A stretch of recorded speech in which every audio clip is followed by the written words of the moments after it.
সকালবেলা বসে একটু প্রজেক্ট করছিলাম, তো বাইরে এই এত রোদ্দুর দেখো, একদম কাঠ ফাটা রোদ্দুরে এই মহারানী গিয়ে বাইরে বসে আছে।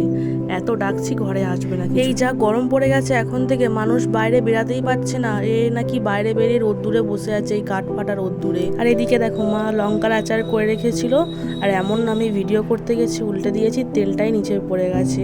যদিও এটা আগের বছরকার, মানে আচার তো অনেক দিনই চলে। তো আমি বসে প্রজেক্ট করছিলাম, তো আমি ওকে যেহেতু ঘরে নিয়ে চলে এসেছি, ও মুখ ঘুরিয়ে বসে থাকবে, কিছুতেই আমার দিকে মুখ ঘোরাবে না এখন, ঠিক আছে? তো রাগে এখন আমার ওই কার্ডবোর্ডটাকে কামড়াচ্ছে যেখানে আমি প্রজেক্ট করছিলাম। দেখো ওর এত রাগ, তার জন্য কান ধরেছি, ঠিক আছে? কান ধরার সঙ্গে সঙ্গেই ছেড়ে দিয়েছে।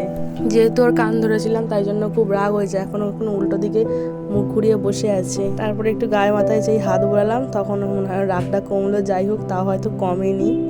আর এদিকে দেখো ওকে আদর করছিলাম বলে ও রাগ হচ্ছে, তো এখন আমাকে এখন কামড়াতে এসছে, দেখো কামড়াচ্ছে, দেখো ওকেও আদর করতে হবে এখন।